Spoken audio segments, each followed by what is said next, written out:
അവരോട് നമ്മൾ പറയുകയാണ്, നമ്മൾ ഉപത്തിന് നമ്മൾ നിങ്ങളുടെ ഭാഗത്ത് തന്നെയാണ്, നമ്മൾ നിങ്ങളുടെ ഭാഗത്ത് തന്നെയാണ്, രാഷ്ട്രീയക്കാർ മാത്രമല്ല. ഇവിടുത്തെ സർക്കാരിനോട് നമുക്ക് പറയാനുള്ളത് തന്നെയാണ്, ആ പാവങ്ങളെ രക്ഷിക്കണം, ആ പാവങ്ങളെ രക്ഷിക്കണം. അവർ നിരപരാധികളാണ്.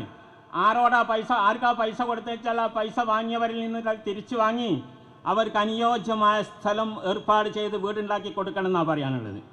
ഇതല്ല അതിൻ്റെ ന്യായം. ബഹുമാനപ്പെട്ട സർക്കാരും അതുപോലെ രാഷ്ട്രീയ നേതാക്കളും, ബോധമുള്ള രാഷ്ട്രീയ നേതാക്കളൊക്കെ തന്നെ അതാണ് ചെയ്യേണ്ടത്. അല്ലാതെ മതത്തിൻ്റെ രാഷ്ട്രീയക്കാർ വരെ കൂടിയിട്ട് അതിന് വേണ്ടതുപോലെയുള്ള ഒരു ശബ്ദം ഉണ്ടാക്കിയിട്ടില്ല, ശബ്ദം പറഞ്ഞിട്ടില്ല. അത് വളരെ ഖേദകരമാണ്. പരിഹാരം അതാണ്. അത് പറയാൻ ഇവിടെയും തൊട്ടുകൂടാ അവിടെയും തൊട്ടുകൂടാ എന്നുള്ളതൊക്കെ പറഞ്ഞുകൊണ്ട് കാര്യമല്ല. അതിന് ഉത്തരവാദികളായ വഹാബികളിൽ നിന്ന് പൈസ വാങ്ങി, പരിഹാരം വാങ്ങി, നഷ്ടപരിഹാരം കൊടുത്തുകൊണ്ട് ആ പാവങ്ങളെ രക്ഷിക്കണം എന്നതാണ് നമ്മുടെ അഭിപ്രായം. അതൊരു സത്യമാണല്ലോ, നീതിയല്ലേ, അത് മനസ്സിലാക്കണം.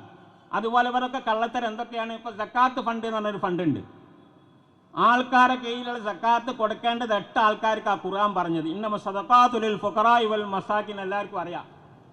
8 കൂട്ടർക്കാണ് സക്കാത്തിൻ്റെ അവകാശമുള്ളത്. അത് ജീവിച്ചിരിക്കുന്ന മനുഷ്യന്മാരാണ്. ബിൽഡിങ്ങും പോത്തും മൂരിയൊന്നുമല്ല. ആരാണ്? ജീവിച്ചിരിക്കുന്ന മനുഷ്യന്മാരാണ് 8 ആൾക്കാരെന്ന് പറയുന്നത്. ആ 8 വിഭാഗത്തിനാണ് സക്കാത്ത് കൊടുക്കേണ്ടത്.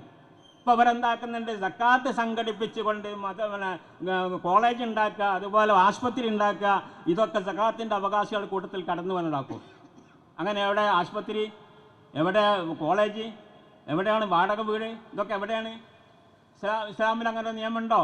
ഇല്ല, ഇല്ലാത്ത നിയമമാണ്. അപ്പോൾ ഈ പാവപ്പെട്ടവർ സക്കാത്ത് കൊടുക്കേണ്ടവർ സക്കാത്ത് വീടുമോ? സക്കാത്ത് കൊടുക്കണ്ടേ? സക്കാത്ത് എന്ന് പറഞ്ഞാൽ ഖുർആന്റെ നിസ്കാരത്തിൻ്റെ കൂടെ എണ്ണിപ്പറഞ്ഞ, ആവർത്തിച്ച് പറഞ്ഞ ഇബാദത്താണ്. അത് കൊടുക്കണം മനുഷ്യൻ മൂമിനാണെങ്കിൽ. ആ സക്കാത്ത് തട്ടിപ്പ് നടത്തിക്കൊണ്ട് കമ്മിറ്റി ഉണ്ടാക്കിക്കൊണ്ട് കമ്മിറ്റി മുഖേന വിതരണം ചെയ്യാനുള്ള ഒരു പരിപാടി. കമ്മിറ്റി മുഖേന വിതരണം ചെയ്താലല്ലേ കീശയിലിടാൻ പറ്റുള്ളൂ, തിരിച്ചാലല്ലേ കീശയിലിടാൻ പറ്റുള്ളൂ. അതാണ് പരിപാടി. ഇങ്ങനെ സാമ്പത്തിക മേഖലയിലും ഇസ്ലാമിൻ്റെ കാര്യങ്ങളൊക്കെ വെട്ടിക്കുറച്ച് അവർ വേണ്ടാത്തതൊക്കെ ഇവിടെ ഉണ്ടാക്കി. അതിൻ്റെ പുറമെ സാമ്പത്തിക തട്ടിപ്പുകളിലും അവർ വീരന്മാരാണ് എന്ന് നമ്മൾ മനസ്സിലാക്കുകയാണ്. ഇതിനോടൊക്കെ സഹകരിക്കുകയോ അല്ലെങ്കിൽ അതിനൊക്കെ ചാരി നിന്ന് വർത്തമാനം പറയുകയോ ചെയ്യുന്നവരും അങ്ങനെ തന്നെയാണ്. അതാണ് മനസ്സിലാക്കേണ്ടത്. നേരത്തെ ഇവിടെ പറഞ്ഞല്ലോ, ചില മൂല്യാരൊക്കെ, ചില പുതിയ സിലബസുകാരൊക്കെ പറഞ്ഞല്ലോ, അവരൊക്കെ അതിൻ്റെ ആൾക്കാരാണ്. ഇത് ഇസ്ലാമല്ല, ആൾക്കാരെ പേപ്പിക്കുന്ന പരിപാടിയാണ്. ഇതാണ് നമ്മൾ ഇതൊക്കെ പറയുമ്പം അതിന് മറ്റൊരു കോണിൽ കൂടെ കൊണ്ടുപോയിട്ട് നമ്മളെന്താക്കുകയാണ്, നമ്മളൊക്കെ ആക്ഷേപിക്കാൻ വേണ്ടി ശ്രമിക്കുകയാണ്. ചാനലുകാർ ഇവിടെ ഉണ്ട്, ഓരും പണിയത് തന്നെയാണ്. ഇപ്പോൾ പറഞ്ഞു, ഞാൻ കഴിഞ്ഞിടെ ഒരു പ്രസ്താവന ഇറക്കിയിരുന്നു, ഇവിടെ എടവണ്ണപ്പാറ പ്രസംഗിച്ചിരുന്നു. അവിടെ ഞാൻ ഒരു മസല പറഞ്ഞതാണ് ഇതുപോലെ തന്നെ. അപ്പോൾ സക്കാത്തിൻ്റെ അവകാശികൾക്ക് സക്കാത്ത് കൊടുക്കണം ഞാൻ പറഞ്ഞ മസലല്ലേ, 8 ആൾക്കാരെ കൊടുക്കാൻ പാടുള്ളൂ, പള്ളി മദ്രസയൊന്നും അതിലില്ല എന്നതുപോലെ തന്നെ ഞാനൊരു മസല പറഞ്ഞു. അത് ഒരു ഭാഗത്തേക്ക് കൊണ്ടുപോയിട്ട് അവരെക്കുറിച്ചാണ് പറഞ്ഞതെന്ന് പറഞ്ഞത് ഈ ചാനലുകാരാ അതിന് പറഞ്ഞത്. എന്തിനധികം പറഞ്ഞ് കഴിഞ്ഞ ശനിയാഴ്ച വിദ്യാഭ്യാസ ബോർഡ് യോഗം ഉണ്ടായി. സാദിഖ് അലി തങ്ങൾ അതിലുണ്ട്, അതുപോലെ നമ്മുടെ പ്രസിഡന്റ് സയ്യിദുൽ ഉലമ അതിലുണ്ട്, ഞങ്ങളൊക്കെ അതിലുണ്ട്.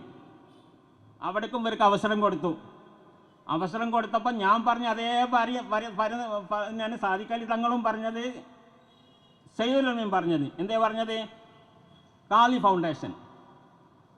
ഫൗണ്ടേഷന് ഉണ്ടാക്കണം, വേണ്ടതാണ് എന്ന് പറഞ്ഞു. ഞാനത് പറഞ്ഞില്ലല്ലോ. അതാർക്ക്?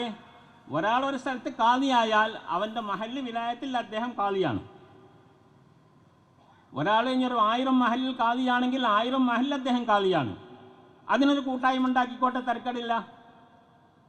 ഇത് കേരളാടിസ്ഥാനത്തിൽ ഒന്നായിട്ട് ഇതിപ്പോൾ തങ്ങൾ അറിയില്ല നമുക്ക് മനസ്സിലായി, സാദിഖ് അലി തങ്ങൾ ഇത് അറിയില്ല നമുക്ക് മനസ്സിലായി. ഇതിൻ്റെ പിന്നിൽ കളിക്കുന്ന ആരാ? ചില കോമരങ്ങളുണ്ട്, പ്രാസംഗികമായി വന്ന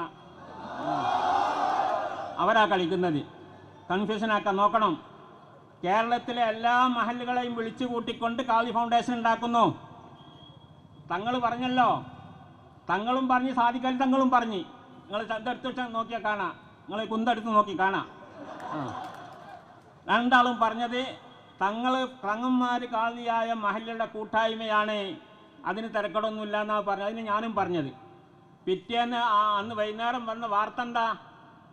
ഉമ്മർ ഫൈസിയെ സമസ്ത തള്ളിയെന്നാ. ഓലക്കെ തള്ളിയായി.